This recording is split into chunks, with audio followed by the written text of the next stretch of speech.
नमस्कार दोस्तों, आप सभी का स्वागत है। आइए बुद्ध और उनके शिष्य की इस कहानी के माध्यम से जानते हैं कि मनुष्यों में ऐसी कौन सी आदतें पाई जाती है जो उनके दिमाग को कमजोर करती हैं। दोस्तों, दिमाग हमारे शरीर का महत्वपूर्ण हिस्सा है। हमारे शरीर के अंदर होने वाली क्रियाएं दिमाग से ही संचालित होती हैं। किसी घटना पर हम कोई भी प्रतिक्रिया देते हैं तो वह केवल और केवल दिमाग के ही कारण। अगर आप अपने हाथ को मोमबत्ती की तरफ लेकर जाते हैं तो वह आपके हाथ को जला देती है, लेकिन इसका संदेश सबसे पहले दिमाग तक पहुंचता है और तभी आप अपना हाथ जल्दी से हटा लेते हैं, क्योंकि आपके दिमाग में यह बात आ जाती है कि अगर हाथ को मोमबत्ती के पास ज्यादा समय तक रखा तो हाथ जल जाएगा।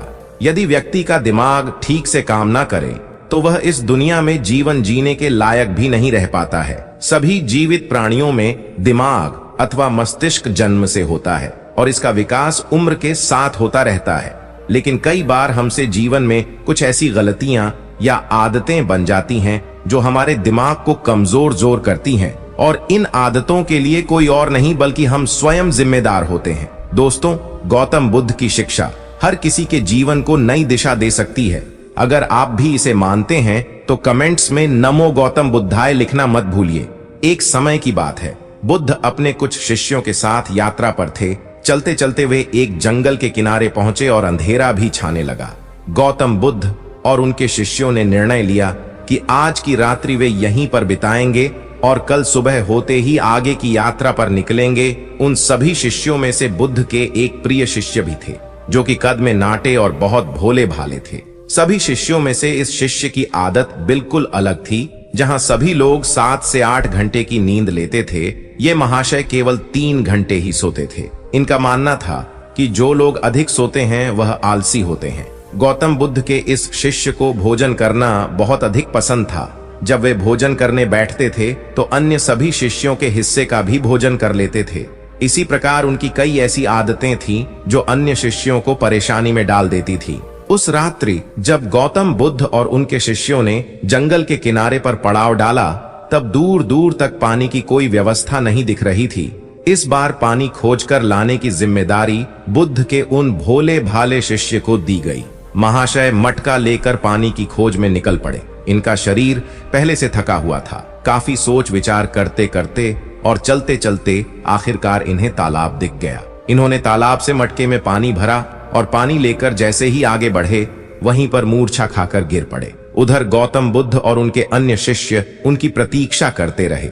जब प्रतीक्षा में पूरी रात्रि बीत गई, तब अगली सुबह गौतम बुद्ध स्वयं अन्य शिष्यों के साथ अपने उस शिष्य की खोज में निकल पड़े जो रात से वापस नहीं लौटे थे। सभी लोग उन्हें खोजते हुए तालाब के पास पहुंचे और मूर्छित हुए शिष्य को होश में लाने का प्रयास किया। जब वह शिष्य होश में आए और गौतम बुद्ध को अपने सामने देखा तो चौंक गए। उन्हें कुछ भी याद नहीं था कि वह तालाब के पास क्या कर रहे हैं। उनके इस व्यवहार को देखकर अन्य सभी शिष्य उन पर हंसने लगे और उन्हें मंद बुद्धि कहकर चिढ़ाने लगे। वह भोले भाले शिष्य वहीं पर रोने लगे और कहने लगे कि हाँ, मैं मंद बुद्धि हूँ। तब गौतम बुद्ध ने सभी को शांत कराया और अपने शिष्य को समझाते हुए बोले कि हम सभी ने देखा है, तुम्हारी आदतें अन्य मनुष्यों से बिल्कुल अलग हैं। तुम बहुत कम सोते हो और बहुत अधिक खाते हो। मैंने तुम्हारे अंदर एक नकारात्मक जीव को महसूस किया है जो तुम्हारे दिमाग को दिन रात कमजोर कर रही है। तब वह शिष्य और अधिक तेज से रोने लगे और कहने लगे कि गुरुदेव, अब आप भी मुझे मंदबुद्धि कह रहे हैं। तब गौतम बुद्ध ने कहा कि नहीं, ऐसा नहीं है। तुम एक होशियार और बुद्धिमान मनुष्य हो, किंतु तुमने कुछ ऐसी आदतों को पाल रखा है जिसके कारण तुम्हारा दिमाग कमजोर हो रहा है। तब शिष्य ने कहा कि हे गुरुदेव, ऐसी कौन सी आदतें हैं जिनसे मनुष्य का दिमाग कमजोर होता है। तब गौतम बुद्ध ने कहा कि आज मैं तुम्हें बताता हूँ कि ऐसी कौन सी आदत है जो मनुष्य के दिमाग को कमजोर करती है। मेरी बात को सभी लोग ध्यान से सुनना। गौतम बुद्ध ने बताना प्रारंभ किया। पहली आदत, नींद के महत्व को समझने में भूल करना। कई ऐसे व्यक्ति होते हैं जो नींद को गंभीरता से नहीं लेते हैं। उनका यह मानना होता है कि ज्यादा सोना समय की बर्बादी होती है। यदि वे कम सोएंगे सोएंगे तो अधिक कार्य कर पाएंगे और अधिक सक्रिय रहेंगे, जबकि यह सोचना बिल्कुल गलत है। नींद हमारे शरीर की एक मुख्य आवश्यकता है। दिन भर काम करने के बाद जब शरीर थक जाता है तो उसे कम से कम 7 से 8 घंटे की नींद की आवश्यकता पड़ती है, तभी जाकर वह अगले दिन के लिए सक्रियता से तैयार हो पाता है। कम सोने वाले व्यक्तियों की मानसिक क्षमता भी कमजोर मानी जाती है, इसलिए दिमाग को तरोताजा और तेज रखना है तो रोज 7 से 8 घंटे जरूर सोए। दूसरी आदत, आवश्यकता से अधिक भोजन करना। कई व्यक्ति ऐसा सोचते हैं कि एक ही जीवन मिला है, इसलिए इसे खाने पीने और मौज करने में बिताना चाहिए, और इसी सोच के कारण वह आवश्यकता से अधिक खाना खाने लगते हैं। ना तो उनके खाने में किसी प्रकार की कोई गुणवत्ता होती है और ना ही वह कभी खाने की मात्रा पर ध्यान देते हैं। कई लोगों को लगता है कि अधिक खाने से शरीर को अधिक ताकत मिलती है, जबकि ऐसा कुछ नहीं है। अधिक खाने से शरीर में केवल बीमारियां ही लगती हैं, कभी पाचन संबंधी बीमारी तो कभी शरीर का मोटापा। ये सब कुछ खाने की गलत मात्रा और उसकी गुणवत्ता के कारण ही होता है। जब व्यक्ति का शरीर बीमार रहेगा तो इसका असर दिमाग पर भी होगा। इसलिए अपने दिमाग को तेज रखने के लिए सही मात्रा में और सही गुणवत्ता वाला भोजन करना चाहिए। तीसरी और खास आदत, खुद को कार्य करने की मशीन समझना। इस संसार में कई ऐसे व्यक्ति हैं जो दिन रात काम के पीछे भागते रहते हैं, और इस बीच ना तो वे अपने शरीर को आराम देते हैं और ना ही कभी अपने परिवार को समय देते हैं। ऐसी आदतों से उनके जीवन में तनाव बढ़ जाता है और एक दिन ऐसी थकान हो जाती है कि फिर वह पहले के जितना सक्रिय नहीं हो पाते हैं। इसलिए अगर आप भी खुद को कार्य करने की मशीन समझ रहे हैं तो आप अपने शरीर को खराब करने के साथ साथ अपने दिमाग को भी खराब कर रहे हैं। इस आदत को आज ही खत्म करें और एक सामान्य जीवन जिए। जितनी आवश्यकता है उतना ही कार्य करें। चौथी आदत, बुरी आदतों की भरमार रखना। कई व्यक्तियों में आलस्य इतना अधिक होता है कि वह किसी भी काम को ठीक से नहीं कर पाते हैं। उनके शारीरिक और मानसिक शक्तियों में अक्सर कमजोरी पाई जाती है, और इस कमजोरी का मुख्य कारण होती है उनकी गलत आदतें। काम को टालना, आवश्यकता से अधिक सोचना, बेकार की बातों पर चिंता करना, ये सभी दिमाग को कमजोर कर देने वाले लक्षण होते हैं। इसलिए यदि सही जीवन जीना है और दिमाग को तेज रखना है तो सबसे पहले अपनी बुरी आदतों को खत्म करें। पांचवी आदत, खुद की बुराई और कमजोरी देखना। कई बार व्यक्ति के सामने ऐसी परिस्थितियां आ जाती हैं जिनमें वह खुद को असहाय और कमजोर अवस्था में पाते हैं, लेकिन इस अवस्था से निकलने के स्थान पर वह स्वयं को ही कमजोर मानने लग जाते हैं। खुद की बुराई करना और खुद को कमजोर देखना इंसान की सबसे बड़ी गलती होती है। यह कार्य जीवन में कभी नहीं करना चाहिए, क्योंकि यह आपके जीवन की प्रगति में बाधा बनती है। इससे आपके मानसिक स्वास्थ्य को हानि पहुंचती है, आत्मविश्वास में कमी आती है। अपने दिमाग को तेज बनाए रखने के लिए खुद की बुराई कभी दूसरों के सामने नहीं करनी चाहिए, या स्वयं ही स्वयं की बुराई कभी नहीं करनी चाहिए। स्वयं को सकारात्मक बातें बोलनी चाहिए ताकि दिमाग सही दिशा में कार्य कर सके। छठी आदत, दिमाग में अतीत की नकारात्मक बातों को इकट्ठा रखना। कई बार व्यक्ति के जीवन में कुछ ऐसी अप्रिय घटनाएं हो जाती हैं जिन्हें वह चाहकर भी नहीं भुला पाते हैं, लेकिन एक सत्य यह भी है कि आप पीछे के समय में जाकर उस घटना को नहीं बदल सकते हैं। वह समय तो बीत चुका है और उसका जो भी प्रभाव आपके जीवन पर पड़ने वाला था वह पड़ चुका है। तो फिर दिमाग में अतीत की यादों को रखना कूड़ा इकट्ठा करने के समान ही होता है। जब अधिक कूड़ा इकट्ठा हो जाता है तो उसमें से बदबू आने लगती है और वह सड़ने लगते हैं। दिमाग के साथ भी कुछ ऐसा ही है। आप जितना अधिक पुरानी बातों को और नकारात्मक बातों को इकट्ठा रखेंगे वह आपको उतना ही अधिक परेशान करेगी।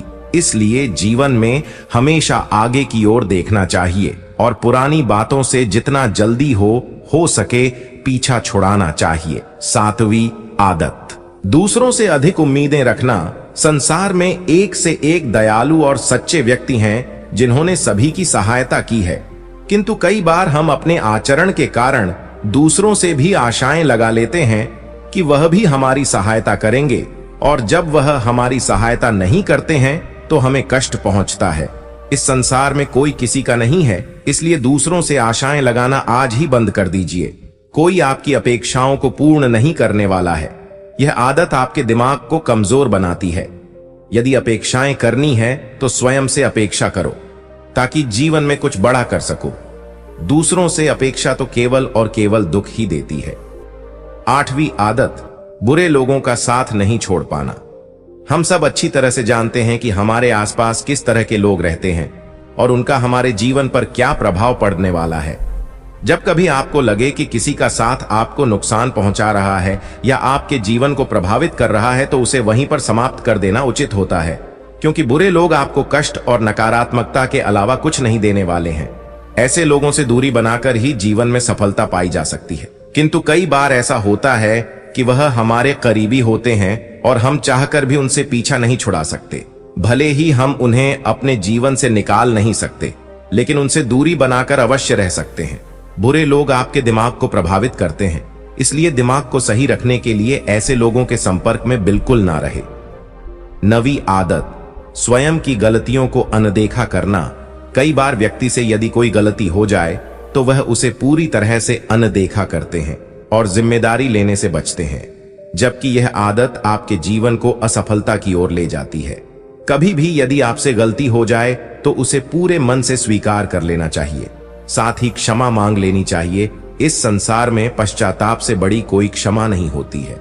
यदि गलती करने के बाद आपको सच्चे दिल से पश्चाताप है तो उसका पाप आपको कभी नहीं लगता। जो व्यक्ति जिम्मेदारी लेने से डरते हैं वह दिमाग से कमजोर होते हैं, जबकि सच्चाई के साथ सभी का सामना करने वाला व्यक्ति अधिक हिम्मती और दिमाग से तेज होता है। 10वीं आदत, अपनी असफलताओं के लिए दूसरों को जिम्मेदार मानना। सफलता और असफलता एक ही सिक्के की दो पहलू हैं। दोनों ही परिस्थितियों में हमें स्वयं इस बात का आकलन करना चाहिए कि यह सफलता या असफलता हमारे जीवन की महत्वपूर्ण घटना है और इसकी सारी जिम्मेदारी हमारी है। कई बार यदि हम किसी काम में असफल हो जाते हैं तो हम उसके लिए अपने माता पिता, गुरु इत्यादि को जिम्मेदार मानने लगते हैं। यह आदतें आपके दिमाग से कमजोर बनाती हैं। कभी भी अपनी असफलता के लिए दूसरों को जिम्मेदार नहीं बनाना चाहिए, बल्कि स्वयं की मेहनत पर विश्वास रखना चाहिए। इस प्रकार बुद्ध ने उस व्यक्ति को ऐसी आदतें बताई जो उसके दिमाग को दिन रात कमजोर कर रही थी।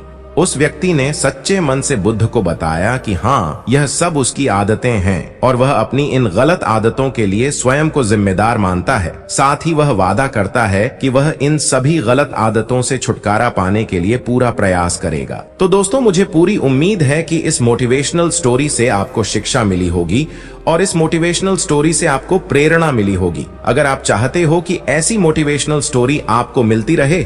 दोस्तों, आपने आज के इस वीडियो से क्या सीखा, मुझे आप कमेंट में बता सकते हैं। इसी के साथ में उम्मीद है कि आपको आज की वीडियो पसंद आई होगी, तो इस वीडियो को उस इंसान को शेयर करें जिससे यह कहानी सुनने की जरूरत है और उसी के ठीक बाद चैनल को सब्सक्राइब करें। तो चलिए फिर मिलते हैं ऐसी एक और नई वीडियो में एक नए मैसेज के साथ। तब तक के लिए अपना ख्याल रखें। धन्यवाद।